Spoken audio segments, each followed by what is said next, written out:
Hello दोस्तों, good evening, नमस्कार। आप सभी का एक बार जो है फिर से बहुत बहुत स्वागत है आप सभी के अपने यूट्यूब चैनल परीक्षा की शिक्षा में। उम्मीद करता हूँ, आशा करता हूँ आप सभी जो स्वस्थ हैं, कुशल मंगल है, अपनी तैयारी जो अच्छे और बढ़िया तरीके से कर रहे हैं। तो जो भी क्लास में फर्स्ट टाइम आए हैं, पहली बार आए हैं, नए हैं, उन सभी को बता दिया जाए कि हमारे चैनल पर जो आपकी यूपीटीपीसी पीटी 2025 की जो आपकी तैयारी चाहते हो स्टार्ट करवा देंगे। तो जिसे भी तैयारी पूरी करनी है, कंप्लीट करनी है, चैनल को सब्सक्राइब करके आप लोग हमारे साथ जुड़े। क्लास का समय देखिए, जीके चीज की जो सुबह 10 बजे डेली बेसिस पे देखने को मिलती है। रीजनिंग की जो क्लास है दोपहर को 3 बजे देखने को मिलती है।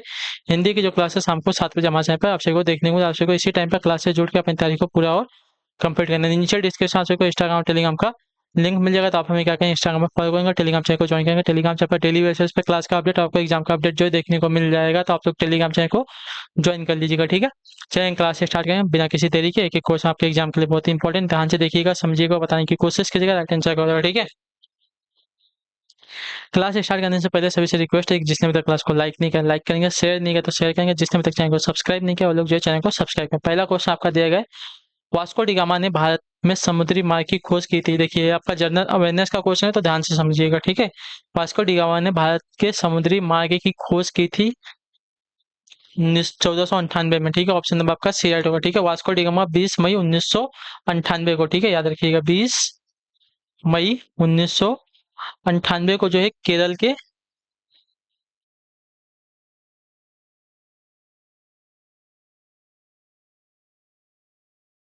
कोझिकोड जिले, ठीक है, कोझिकोड जिले के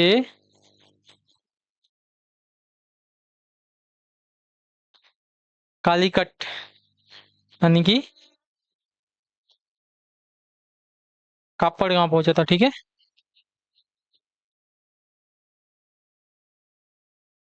पहुंचा था, ठीक है, क्लियर हो गया इसके बारे में। तो ऑप्शन नंबर आपका सी राइट है। अगला क्वेश्चन देखें आपका 32 नंबर क्वेश्चन। आमिर खुसरो द्वारा रचित कविता छाप तिलक सब छीनी किस भाषा में है, बताइए। आमिर खुसरो द्वारा रचित कविता जो है छाप तिलक सब छीनी किस भाषा में है, तो आपका राइट आंसर होती है ब्रज भाषा में। ऑप्शन नंबर आपका सी राइट हो जाएगा। क्लियर हो गया इसके बारे में।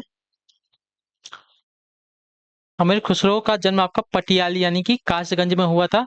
अमीर खुसरो प्रथम मुस्लिम थे जिन्होंने हिंदी शब्दों का खुलकर प्रयोग किया था, ठीक है। इन्हें जो है खड़ी बोली का आविष्कारक माना जाता है। इन्हें जो है तूतीय हिंद यानी कि भारत का तोता कहा जाता है। इनकी छाप तिलक सब छीनी नामक कविता जो है ब्रज भाषा में रचित है। क्लियर है सभी को। अगला है आपका साथ 33 प्रश्न, उत्तर दीजिएगा। राइट आंसर, विश्व स्वास्थ्य दिवस किस दिन को मनाया जाता है, तो विश्व स्वास्थ्य दिवस की अगर बात की जाएगी तो आपका राइट आंसर यहाँ पे हो जाती हो 7 अप्रैल को मनाता है। ऑप्शन नंबर आपका बी राइट है, ठीक है। विश्व स्वास्थ्य दिवस आपका 7 अप्रैल को मनाया जाता है। 1 अगस्त जो है राष्ट्रीय पर्वतीय पर्वतारोहण दिवस मनाते हैं। 21 सितंबर को आपका अल्जाइमर दिवस और शांति और अहिंसा के लिए दिन, और 17 जनवरी से 11 जनवरी तक जो है सड़क सुरक्षा सप्ताह मनाया जाता है, ठीक है। चलिए आपका 34 नंबर, ब्यूनस आयर्स किस देश की राजधानी, बताइए। ब्यूनस आयर्स जो है किस देश की राजधानी है, तो ब्यूनस आयर्स की अगर बात की जाएगी तो आपका राइट आंसर हो जाएगा तो यहाँ पे अर्जेंटीना की। ऑप्शन नंबर आपका सी राइट होगा। क्लियर से ब्यूनस आयर्स जो है अर्जेंटीना की राजधानी है, ठीक है। यह दक्षिण अमेरिका का देश है। क्षेत्रफल के आधार पर ब्राजील के बाद दूसरा सबसे बड़ा देश है यह, ठीक है। यह उत्तर में बोलिविया एवं पैराग्वे, पूर्व में उरुग्वे तथा ब्राजील और पश्चिम में चिली देश से घिरा हुआ देश है, ठीक है। अगला आपका साथ 35 नंबर प्रश्न, उत्तर दीजिएगा। राइट आंसर आप सभी का क्या होगा, ठीक है। चलिए ध्यान से देख के बताएंगे।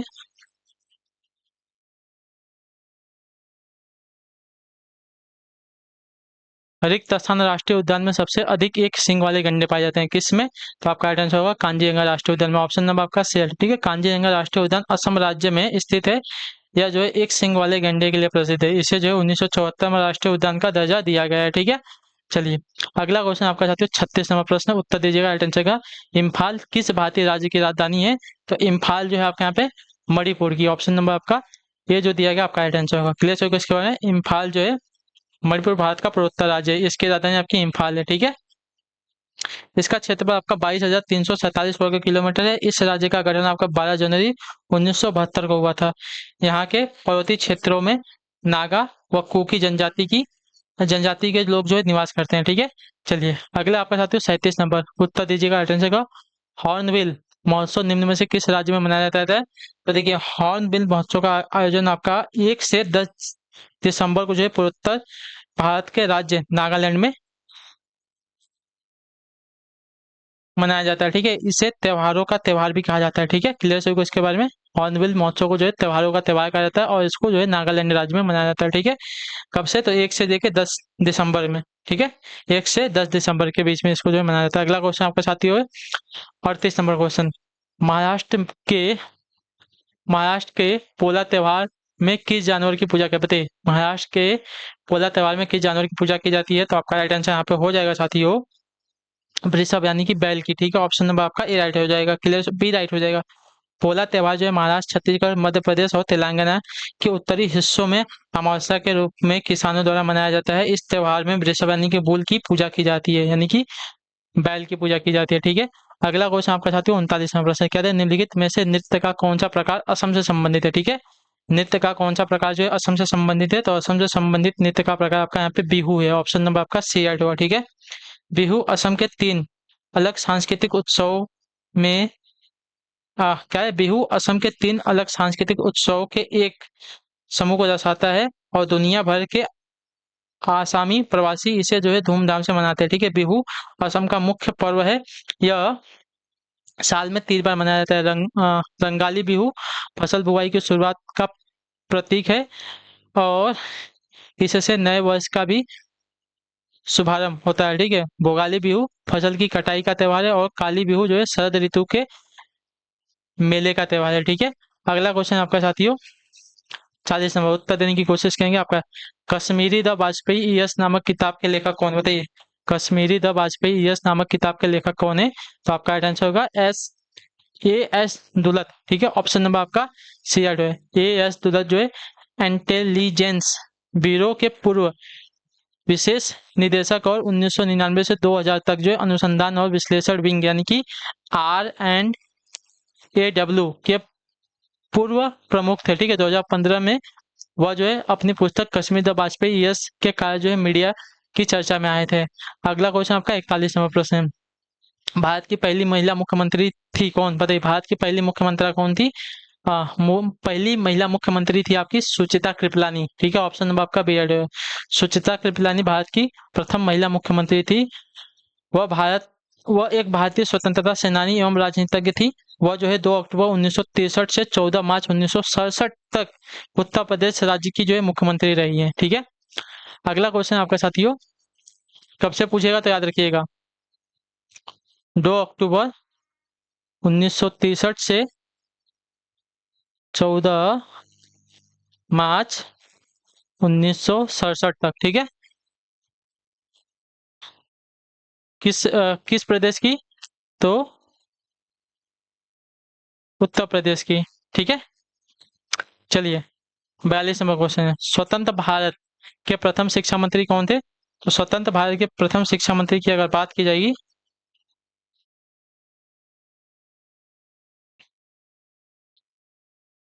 स्वतंत्र भारत के प्रथम शिक्षा मंत्री की अगर बात की जाएगी तो आपका राइट आंसर यहाँ पे हो जाएगा मौलाना अबुल कलाम आजाद थे। ठीक है, ऑप्शन नंबर आपका सी राइट होगा। ठीक है, मौलाना अबुल कलाम आजाद ने जो है 15 अगस्त 1947 से 2 फरवरी 1958 तक जो स्वतंत्र भारत के पहले शिक्षा मंत्री के रूप में कार्य किया था। ठीक है, भारत का राष्ट्रीय शिक्षा दिवस उनके जन्म दिन के उपलक्ष्य में भारत में हर साल जो 11 नवंबर को मनाया जाता है। ठीक है, चलिए अगला क्वेश्चन आपका साथी है 43 नंबर। विश्व का सबसे बड़ा दूरदर्शी कहाँ पर स्थित है? बताइए, विश्व का सबसे बड़ा दूरदर्शी कहाँ पर स्थित है? तो विश्व का सबसे बड़ा दूरदर्शी आपका कैलिफोर्निया में स्थित है। ऑप्शन नंबर आपका ए राइट होगा। ठीक है, क्लियर होगा इसके बारे में।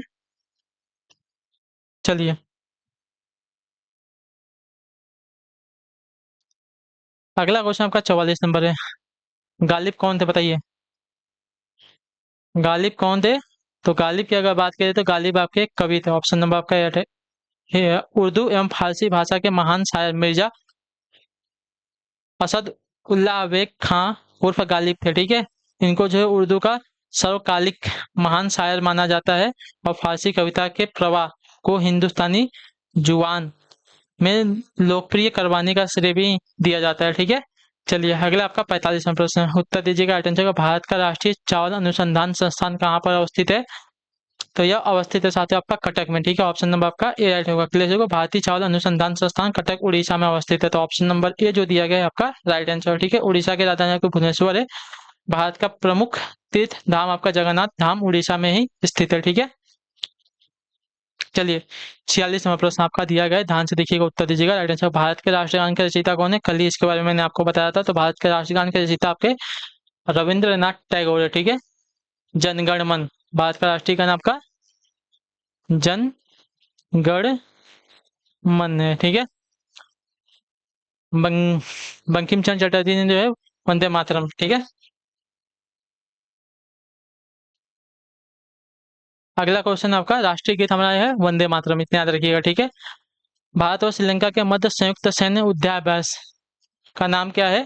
तो देखिए मित्र शक्ति है, ठीक है। ऑप्शन नंबर आपका ये राइट होगा। मित्र शक्ति जो है भारत और श्रीलंका के बीच एक संयुक्त सैन्य प्रशिक्षण युद्धाभ्यास है, ठीक है। क्लियर होगा इसके बारे में।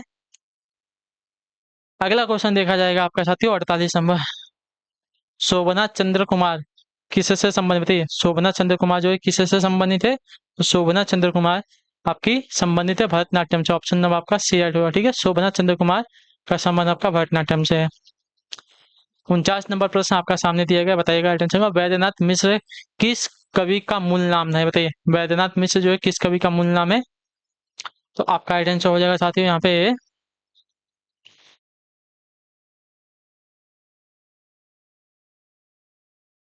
नागार्जुन का, ठीक है। ऑप्शन नंबर आपका सी राइट होगा। क्लियर होगा इसके बाद वैद्यनाथ मिश्र जो है कवि नागार्जुन का मूल नाम है। क्लियर होगा। अगला क्वेश्चन आपका 50 नंबर प्रश्न, ध्यान से देखिएगा, उत्तर दीजिएगा। राइट आंसर क्या होगा, ठीक है। क्या पूछा गया? गुट निरपेक्ष आंदोलन का पहला शिखर सम्मेलन का कब और कहाँ आयोजित किया गया था? तो आपका राइट आंसर यहाँ पे हो जाती है बेलग्रेड 1961 में, ठीक है। ऑप्शन नंबर आपका सी उपनिवेशवाद से स्वतंत्र हुए इन देशों ने स्वयं को दोनों गुटों यानी कि सोवियत संघ और अमेरिका से दूर रखा और एक ऐसे संगठन के रूप में गुट निरपेक्ष आंदोलन की स्थापना की जो स्वतंत्र और तटस्थ रहने की मांग कर रहा था, ठीक है।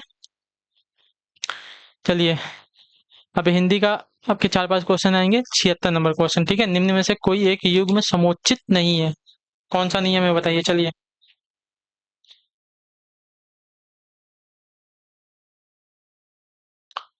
कोष कोष दिया गया सही है। करोड़ का करोड़ दिया गया सही है। समुच्चारित है। कर्ण का कान आपका समुच्चारित नहीं हो रहा, ठीक है। तो ऑप्शन नंबर आपका सी राइट हो जाएगा। कर्ण कान जो है समुच्चारित नहीं है, यद्यपि कर्ण का अर्थ आपका सुनने की इंद्रियां, नाव की पतवार, एक रेखा जो चतुर्भुज के कोणों को आमने सामने मिलाती हो उसको कहते हैं। और कान जो है सुनने की इंद्रियां होती हैं, ठीक है। कर्म और कर्म ये आपके समुच्चारित हैं, ठीक है। घुटने टेकने मुहावरे का अर्थ क्या हो जाएगा बताइए। घुटने टेकना मुहावरे का अर्थ क्या हो जाएगा? तो घुटने टेकना मुहावरे का अर्थ आपका अधीनता स्वीकार करना है, ठीक है। ऑप्शन नंबर आपका डायरेक्ट है, ठीक है। घुटने टेकने का अर्थ है अधीनता स्वीकार करना। वाक्य प्रयोग में उसके आगे घुटने नहीं टेक सकता, ठीक है। तो घुटने टेकने मुहावरे का अर्थ है अधीनता स्वीकार करना। ऑप्शन नंबर डी राइट है। अगला क्वेश्चन आपका साथियों साथियों 78 नंबर है, ठीक है। वर्तनी की दृष्टि से निम्न में से शुद्ध शब्द बताइए, ठीक है। शुद्ध शब्द रचयिता की वर्तनी कौन सी शुद्ध हो जाएगी? तो रचयिता की वर्तनी ऑप्शन नंबर बी वाली जो दी गई है आपकी शुद्ध है, ठीक है। रचयिता की वर्तनी जो दी गई है ऑप्शन नंबर बी में शुद्ध है, जिसका अर्थ होता है रचने वाला या रचना करता। चलिए 79 नंबर है। वाक्य को पढ़कर उस खंड का चयन करें जो व्याकरण अथवा शब्द ज्ञान के नियमों के अनुसार त्रुटि पूर्ण हो। यदि सभी खंड त्रुटि रहित हो तो कोई त्रुटि नहीं को उत्तर के रूप में चिन्हित करें, ठीक है। दुनिया में मनुष्य की आवश्यकताओं के लिए तो बहुत कुछ है परंतु उसके लोभ के लिए कदापि नहीं, ठीक है। लोभ के लिए कदापि नहीं की जगह आपका लोभ के लिए कुछ नहीं का प्रयोग होगा, ठीक है। कदापि का प्रयोग नहीं होगा, ठीक है। तो लोभ के लिए कुछ नहीं होगा, ठीक है। कदापि नहीं होगा, तो ये आपका गलत है। सी वाला ऑप्शन आपका यहाँ पे त्रुटि है। 80 नंबर है। लेखक और उसकी रचना का कौन सा जोड़ा गलत है, ठीक है। चलिए स्कंदगुप्त लक्ष्मी नारायण मिश्र जो पहला वाला दिया गया है जोड़ा आपका गलत है। स्कंदगुप्त जो है जयशंकर प्रसाद द्वारा रचित आपका नाटक है, ठीक है। किसके द्वारा? जयशंकर।